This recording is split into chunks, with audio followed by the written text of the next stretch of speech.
सभी छात्रों को नमस्कार। समसामयिक भारत एवं शिक्षा की कक्षा में आप सभी का स्वागत। छात्रों, आज हम अध्यापक शिक्षा के उन्नयन में एनसीटीई की भूमिका, अध्यापक शिक्षायाः उन्नयने राष्ट्रीय अध्यापक शिक्षा परिषदि भूमिका इत्यस्मिन् विषये अध्ययनं कुर्मः। वस्तुतः सबसे पहले हमें जानना चाहिए कि एनसीटीई इसका पूर्ण नाम क्या है। तो जैसा कि हम सभी जानते हैं, national council for teacher education, राष्ट्रीय अध्यापक शिक्षा परिषद इसका पूर्ण नाम है। नाम से ही द्योतित है कि अध्यापक शिक्षा के लिए इसका गठन किया गया है, इसलिए हम इसको राष्ट्रीय अध्यापक शिक्षा परिषद के नाम से जानते हैं। तो वस्तुतः यह जो संस्था है वह 1973 से ही अध्यापक शिक्षा के विषय में कार्य कर रही है, परंतु संवैधानिक निकाय के रूप में यह संस्था कब से आई यह जानना अति आवश्यक है। 1973 से यह संस्था जब काम कर रही थी तो इस संस्था का कार्य सिर्फ केंद्र एवं राज्य सर्वकारों को अध्यापक शिक्षा के विषय में उचित सलाह देना था, परंतु यह अध्यापक शिक्षा परिषद उचित निर्णयों को लेने में उस समय सक्षम नहीं थी। जहाँ जहाँ पर शिक्षक शिक्षा का व्यवसायीकरण हो रहा था, उस व्यवसायीकरण को रोकने में भी यह सक्षम नहीं थी, क्योंकि इसके पास संवैधानिक अधिकार नहीं था। यह संस्था संवैधानिक निकाय के रूप में स्थापित नहीं की गई थी, यह महज एक संस्था के रूप में कार्य कर रही थी। 1986 की राष्ट्रीय शिक्षा नीति जब आई तो उसमें यह बात रखी गई कि अध्यापक शिक्षा जो है वह देश में एक राष्ट्रव्यापी कदम है और अध्यापक शिक्षा की गुणवत्ता में परिष्कार किया जाना चाहिए, तभी हम देश में उत्तम नागरिकों का निर्माण कर सकते हैं। और इसके लिए हमें एक परिषद इस तरह की गठित की जानी चाहिए जिसको पूर्ण रूप से संवैधानिक अधिकार प्राप्त हों, जो उचित कदम उठाने में सक्षम हो। इसी के तहत 1993 के 73वें संशोधन में राष्ट्रीय अध्यापक शिक्षा परिषद यानी कि एनसीटीई को संवैधानिक निकाय का दर्जा दिया गया, परंतु अगस्त 17, 1995 से यह राष्ट्रीय अध्यापक शिक्षा परिषद एक संवैधानिक निकाय के रूप में आश्वस्त हुई। संवैधानिक निकाय के रूप में इसने कार्य करना प्रारंभ किया। तो वस्तुतः यहाँ पर हमारे सामने 3 प्रश्न निकल कर के आते हैं कि राष्ट्रीय अध्यापक शिक्षा परिषद कब से कार्य कर रही थी, संवैधानिक निकाय का दर्जा किस संशोधन के तहत, किस अधिनियम के तहत दिया गया, और पूर्ण रूप से यह संस्था संवैधानिक निकाय के रूप में कब से कार्य करने लगी। ये जो तीनों ही प्रश्न हैं, ये तीनों ही प्रश्न नेट की परीक्षा की दृष्टि से भी अति महत्वपूर्ण हैं। कब से कार्य कर रही थी, तो हमें 1973 याद रखना है। संवैधानिक निकाय के रूप में दर्जा कब से दिया गया, किस अधिनियम के तहत दिया गया, किस संशोधन के तहत दिया गया, तो हमें 1993 का 73वां संशोधन याद रखना है। और पूर्ण रूप से संवैधानिक निकाय के रूप में क्रियान्वित कब हुई, तो हमें 17 अगस्त 1995 याद रखना है। जब यह संस्था पूर्ण संवैधानिक निकाय के रूप में कार्यरत हुई, तब इसका कार्य अध्यापक शिक्षा में प्रचलित मानकों, मापदंडों, प्रक्रियाओं, प्रणालियों सभी का पूर्ण रूप से विनियमन एवं संचालन करना कार्य निश्चित किया गया। अर्थात इसका उद्देश्य था कि अध्यापक शिक्षा निमित्तम ये मानकाः भविष्यन्ति, ये मापदण्डाः भविष्यन्ति, याः प्रणाल्यः प्रचाल्यन्ते, तासां सर्वासां प्रणालीनां सर्वेषां मानदण्डानां निर्धारणम् एषा परिषदि एव करिष्यति, अर्थात अध्यापक शिक्षा परिषदः एव करिष्यति। तर्हि कति सदस्याः अस्यां संस्थायां भवेयुः इत्युक्ते 43 सदस्याः गणिताः। तेषु सदस्येषु एकः प्रमुखरूपेण अध्यक्षः, सचिवः, पुनश्च सदस्यसचिवाः, अन्ये च प्राथमिकस्तरीयाः विषयविशेषज्ञाः, माध्यमिकस्तरीयाः विषयविशेषज्ञाः, उच्चस्तरीयाः विषयविशेषज्ञाः अपि अस्मिन् परिषदि भविष्यन्ति। कस्मिन् रूपेण भविष्यन्ति? सदस्यरूपेण अस्यां परिषदि एते सदस्याः कार्यरताः भविष्यन्ति। एतत् निर्णयः सर्वैः स्वीकृतः। अध्यापकशिक्षा परिषदः एतस्याः 4 कार्यालयाः आसन्। कुत्र कुत्र? भोपालनगरे, भुवनेश्वरे, बङ्गलौर मध्ये, पुनश्च पुणे मध्ये। इदानीं वयं पश्यामः यत् अध्यापकशिक्षायाः कानि कानि कार्याणि अस्माभिः निश्चितानि। अध्यापकशिक्षापरिषदः केषु केषु क्षेत्रेषु कार्यं कर्तुं शक्नोति। तो सबसे पहले निर्णय लिया गया कि अध्यापक शिक्षा परिषद जो है वो विविध क्षेत्रों में संबंधित अध्ययन करेगी, अध्यापक शिक्षा के निमित्त संबंधित अध्ययन करेगी, सर्वेक्षण करेगी और सर्वेक्षण के बाद जो परिणाम प्राप्त होंगे उन परिणामों को प्रकाशित करेगी। अर्थात किस किस देश में और हमारे भारत देश के किस किस राज्य में किस प्रकार की शिक्षा इस समय दी जा रही है उस सब को वह प्रकाशित करेगी ताकि उसकी गुणवत्ता में सुधार किया जा सके। दूसरा काम है कि अध्यापक शिक्षा और भारत देश में उसका समन्वय करना इस परिषद का मुख्य कार्य रहेगा। तीसरा जो कहा गया कि अध्यापक शिक्षा क्षेत्रे उपयुक्त योजनानां गठनम, पुनश्च उपयुक्त नवाचाराणां उत्पत्तिः, नूतनोपागमानां, नूतन प्रणालीनां, नूतन विधीनां च आयोजनं पुनश्च प्रकाशनम् एषा परिषदि करिष्यति। पुनश्च अध्यापक शिक्षा निमित्तं ये प्रवेश संबंधी नियमाः भविष्यन्ति तेषां सर्वेषां नियमानां निर्धारणमपि एषा परिषदि करिष्यति। ततः परं शिक्षकाणां नियुक्तौ ये नियमाः भविष्यन्ति तेषां सर्वेषां नियमानां निर्धारणमपि NCTE एव करिष्यति। यानी कि छात्राध्यापकों से प्रवेश संबंधी जो भी नियम बनेंगे, शिक्षकों की नियुक्ति से संबंधित जो भी नियम बनेंगे, जो भी नए नवाचार प्रयोग में लाए जाएंगे, जो भी नए उपागम प्रयोग में लाए जाएंगे, जो भी नई नई विधियां अपनाई जाएंगी, उन सब में NCTE का महत्वपूर्ण योगदान रहेगा। NCTE से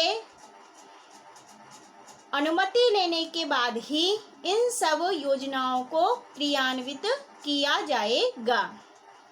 साथ ही अध्यापक शिक्षा प्रशिक्षण के लिए कौन कौन से स्तर होने चाहिए, अध्यापक शिक्षा निमित्तं के स्तराः भवेयुः, अध्यापक शिक्षा प्रशिक्षणार्थं के कार्यक्रमाः भवेयुः, पाठ्यक्रमः कीदृशः भवेत्, पाठ्यक्रम अवधिः कियत् भवेत्, एतस्य सर्वस्य निर्णयः अपि NCTE एव करिष्यति। पुनश्च अध्यापक शिक्षा क्षेत्रे व्यवसायीकरणस्य स्थगनं कथं करणीयम्। अध्यापक शिक्षा के क्षेत्र में जो सबसे बड़ी समस्या आ रही है कि शिक्षा का क्या किया जा रहा है, व्यवसायीकरण किया जा रहा है। शिक्षक शिक्षा को लोग व्यवसाय के रूप में ले रहे हैं। उनका मानना है कि शिक्षक संस्थानों में आने की आवश्यकता नहीं है, शुल्क जमा कराने के बाद सीधा प्रमाण पत्र ले सकते हैं। तो इस तरह का जो व्यवसायीकरण निजी संस्थाओं के द्वारा किया जा रहा है उन पर रोक लगाना इसका महत्वपूर्ण कार्य है। किसका महत्वपूर्ण कार्य है? राष्ट्रीय अध्यापक शिक्षा परिषद का महत्वपूर्ण कार्य है। साथ ही साथ केंद्रीय सर्वकारेण आदिष्टाः ये कार्यक्रमाः भविष्यन्ति तेषां सर्वेषां कार्यक्रमाणां क्रियान्वयनमपि राष्ट्रीय अध्यापक शिक्षा परिषदः करिष्यति। तथैव अध्यापक शिक्षा निमित्तं काः अर्हताः भवेयुः। विश्वविद्यालय शिक्षक प्रशिक्षण महाविद्यालयानां कृते मान्यता प्राप्त्यर्थं काः अर्हता भवेयुः तस्य सर्वस्य निर्णयः अपि राष्ट्रीय अध्यापक शिक्षा परिषदः करिष्यति। शुल्कः कियत् भवेत्, ट्यूशन फी कियत् भवेत्, पुनश्च ये कार्यक्रमाः मध्ये मध्ये भवन्ति तादृश कार्यक्रमेषु कियत् शुल्कः स्वीकरणीयः तस्य सर्वस्य निर्णयः अपि NCTE करिष्यति। उपस्थिति विषये छात्राध्यापकानां शिक्षकाणां च कियत् उपस्थितिः भवति तस्मिन् विषये अपि NCTE निर्णयः करिष्यति। छात्र अध्यापक अनुपात विषये छात्राध्यापक अनुपातः कथं भवेत्, केषु छात्रेषु कति अध्यापकाः भवेयुः एतस्य निर्णयः अपि कः करिष्यति, NCTE एव करिष्यति। तर्हि NCTE जयपुर, बंगलौर, भुवनेश्वर, भोपाल इत्यत्र चतुर्षु स्थलेषु NCTE इत्यस्य कार्यालयाः सन्ति। दिल्ली मध्ये एतस्याः संस्थायाः मुख्य कार्यालयः वर्तते। प्रोफेसर सतवीर बेदी जी IAS जो हैं, जो कि एक महिला हैं, वो इस समय इसकी मुख्य सचिव हैं NCTE की। अब हम देखेंगे कि अध्यापक शिक्षा के उन्नयन में इस संस्था की इस समय क्या भूमिका है। इस समय अध्यापक शिक्षा के उन्नयन में यह संस्था क्या कार्य कर रही है। तो इस समय NCTE जो है वो अध्यापक शिक्षा के उन्नयन में काफ़ी महत्वपूर्ण कदम उठा रही है। एक तो NCTE ने सबसे बड़ा नियम यह किया है विगत 4-5 वर्षों से कि जितनी भी शिक्षक प्रशिक्षण संस्थाएं चल रही हैं, चाहे वो महाविद्यालय स्तरीय हैं, चाहे विश्वविद्यालय स्तरीय हैं या पूर्व प्राथमिक अथवा प्राथमिक स्तरीय हैं, सभी शिक्षक संस्थाओं को 5 वर्ष में एक बार अपना मूल्यांकन करवाना है। तभी उनकी रैंकिंग की जाएगी, तभी उनकी ग्रेडिंग की जाएगी और तभी उन्हें आगे प्रशिक्षण देने की मान्यता मिलेगी। तो इसके लिए इन्होंने सभी विद्यालयों से 5-5 साल की पूर्ण रूप से डिटेल भी भरवाई है और जो निजी संस्थाएं हैं वहाँ पर इन्होंने खासकर संदेश भेजा है कि 5 सालों में जितने भी छात्रों ने अध्ययन किया उनका रिकॉर्ड, जितने भी अध्यापकों ने अध्यापन कार्य किया उनका रिकॉर्ड, जितनी भी गतिविधियां चलाई गई आपके द्वारा उन सभी का रिकॉर्ड, चाहे परीक्षा संबंधी हो, चाहे असाइनमेंट संबंधी हो, चाहे प्रायोगिक कार्य संबंधी हो, सबका रिकॉर्ड भेजा जाए।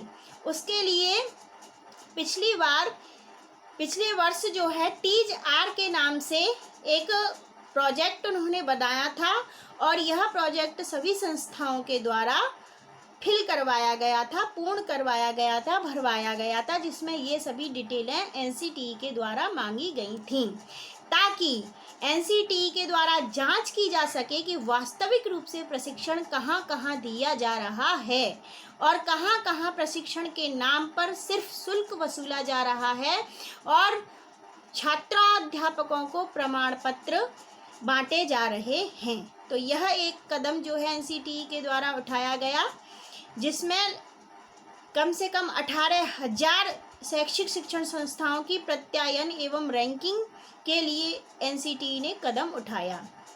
और दूसरा NCTE ने कदम उठाया कि जो जितने भी शिक्षक कार्य कर रहे हैं अध्यापक शिक्षा के निमित्त, उन शिक्षकों के लिए NCTE ने नेशनल टीचर प्लेटफॉर्म करके एक योजना लागू की, जिसमें सभी अध्यापकों की पूर्ण डिटेल होंगी। अध्यापकों के द्वारा क्या क्या अर्हताएं प्राप्त की गई हैं, किस बेसिस पर अध्यापकों की नियुक्ति हुई है, अध्यापकों के द्वारा कौन कौन से राष्ट्रीय एवं अंतर्राष्ट्रीय शोध पत्र प्रकाशित किए जा रहे हैं, कौन से नवाचार किए गए हैं, किन किन नूतन उपागमों एवं विधियों का प्रयोग किया जा रहा है।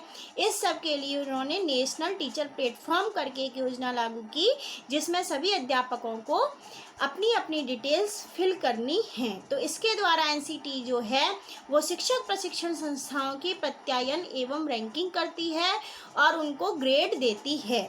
उसी ग्रेड से उनकी जो पहचान है शिक्षक प्रशिक्षण संस्थाओं की, वह मानी जाती है। तो जो ग्रेडिंग का जो सिस्टम है उसके लिए भी एनसीटी ने मानक एक जो है वो निश्चित किया है कि क्या क्या किस प्रशिक्षण संस्था में होगा तो उसको ग्रेडिंग दी जाएगी। ये जो ग्रेडिंग की व्यवस्था है ये 100% पर है। तो 100% में से यदि शिक्षक प्रशिक्षण महाविद्यालय में भवन की सुविधा है, आवश्यकता अनुसार भवन की सुविधा, अर्थात जितने छात्राध्यापक वहाँ पर प्रशिक्षण प्राप्त कर रहे हैं उनके अनुसार वहाँ पर भवन होना चाहिए, मैदान है, भौतिक संसाधन हैं, यदि इतनी चीज़ें उस फॉर्म में हैं और एनसीटी को वहाँ पर प्राप्त हुई हैं तो 10% अंक उस संस्था को प्रदान किए जाएंगे। इसके साथ ही यदि शैक्षिक जो है संसाधन, जिनमें हमारा पुस्तकालय है, फैकल्टी है और इसके साथ साथ में टीचिंग लर्निंग मटेरियल अर्थात शिक्षण सामग्रियां हमारी उपलब्ध हैं, जैसे कि प्रोजेक्टर चाहिए, लैब्स चाहिए, सॉफ्टवेयर्स चाहिए, वो सभी चीज़ें हैं, तो उनको एनसीटी 20% और देगी। तो टोटल हुआ हमारा 30%। उसके अलावा जो है 30% उसने रखा है कि उस शिक्षक प्रशिक्षण संस्था में प्रशिक्षण देने की गुणवत्ता कैसी है, वहाँ की जो संकाय है उनके द्वारा प्रशिक्षण किस प्रकार से दिया जाता है, उनके द्वारा किन किन नवाचारों का प्रयोग किया जा रहा है, किन किन नूतन विधियों का और उपागमों का प्रयोग किया जा रहा है, इसके लिए एनसीटी उनको 30% देगी। और बाकी का जो 40% है वो है रिजल्ट पर। रिजल्ट से मतलब जितने छात्राध्यापकों ने प्रशिक्षण संस्था में प्रशिक्षण प्राप्त किया उसमें से 2 या 3 वर्षों में कितने छात्राध्यापकों ने रोजगार प्राप्ति की, कितनों का प्लेसमेंट हुआ और कितने छात्राध्यापकों ने टेट की परीक्षा पास की, इसके आधार पर उसको 40% दिए जाएंगे। तो इस प्रकार से जिसका 100% होता है उसको A++ ग्रेड मिलती है और 90 एवज में A+ और उससे नीचे A और उसके बाद B, C और D ग्रेडिंग होती है। जिनको D ग्रेडिंग देती है उनकी मान्यता जो है वो रद्द कर दी जाती है। इस प्रकार से अध्यापक शिक्षा प्रशिक्षण परिषद जो है वो शिक्षक शिक्षा की गुणवत्ता के परिष्कार में अहम भूमिका निभा रही है और संपूर्ण शिक्षक शिक्षा को नियंत्रित भी कर रही है। जितनी भी शिक्षक शिक्षा के क्षेत्र में कदम उठाए जाते हैं, जो भी परियोजनाएं लागू होती हैं, जितने भी नियम बनाए जाते हैं, उन सब का क्रियान्वयन एवं नियंत्रीकरण एनसीटी के द्वारा किया जाता है। तो इस प्रकार से एनसीटी के बारे में आज हमने कुछ जानकारी प्राप्त की। इसी के साथ नमस्कार।